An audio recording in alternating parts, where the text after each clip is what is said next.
being a maker, kind of the idea of that identity or term kind of came into my kind of awareness as I was really getting more serious with ceramics, because ceramics are often in the vein of objects, an object-oriented work. So I think at first I would call myself an object maker.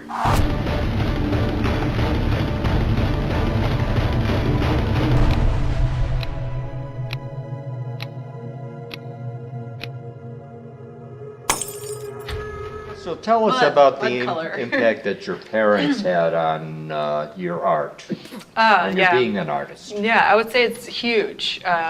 Both my parents, I don't know if I would call them artists, but they're definitely both very creative people. My father made his living writing, more technical writing, but he was also a musician and photographer. My mom is an amazing artist. I don't know if she would consider herself as such, but I think she really changed my relationship to the world in the way that art and life were very fluid, a very fluid thing and not kind of separate. And I do believe that the art and life are very being out in the mountain, in the land where my parents homesteaded, I always found a lot of pleasure in finding kind of man-made materials in the natural landscape, kind of like an archaeological kind of discovery. So found objects that have been like weathered by nature or oxidized or kind of patinaed by the elements have always been very exciting to me. I am definitely a maker, and I feel like my background in my childhood was really a background of being a maker versus, an artist background. I learned to entertain myself, through, scavenging and finding, so I always have that kind of excitement about going out into spaces in the environment, natural environment or urban environment, and finding kind of things that are just kind of available. All right. Well, you said that you're a maker. So when did you decide to be a full-time maker or an artist, for that matter? I don't know if one really decides to be an artist. I think it's something that is kind of born out of some sort of urgency to create. You kind of wake up and you have ideas, and then you have some sort of obsession to make them or create them. Like you wouldn't kind of consider breathing a decision. It's just kind of something you have to do. If you don't breathe, you die. And I think being an artist is kind of similar to that. There were some turning points where I realized, oh yeah, I could be, a real artist, or whatever that means. I think one story that I can mention is traveling with my parents to New Orleans. My father was a photographer and a musician, and he would go down to New Orleans for the Jazz and Heritage Festival that would happen down there.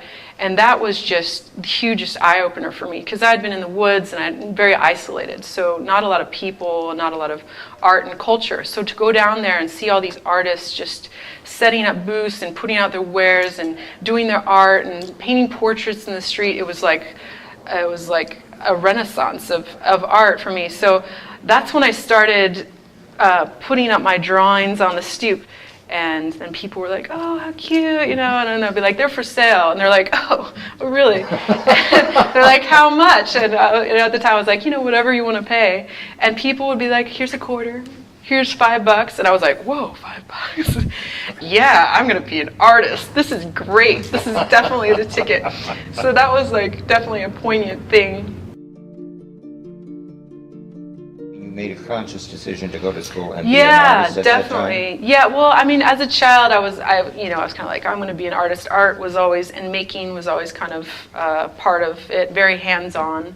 I was homeschooled up in the mountains. So the first 13 years of my life, I was kind of designing, to some extent, my own kind of curriculum in school.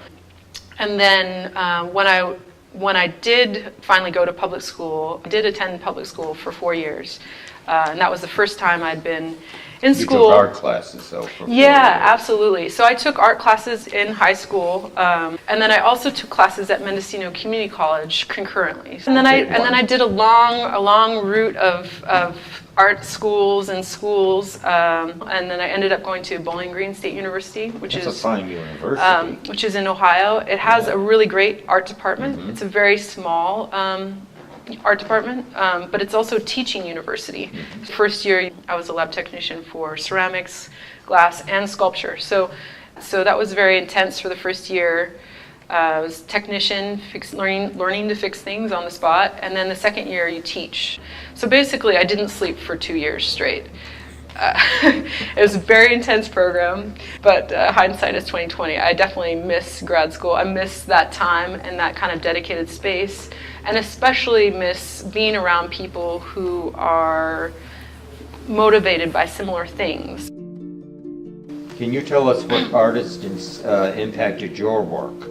Oh, yes. Over the years? So many. I can mention Eva Hesse.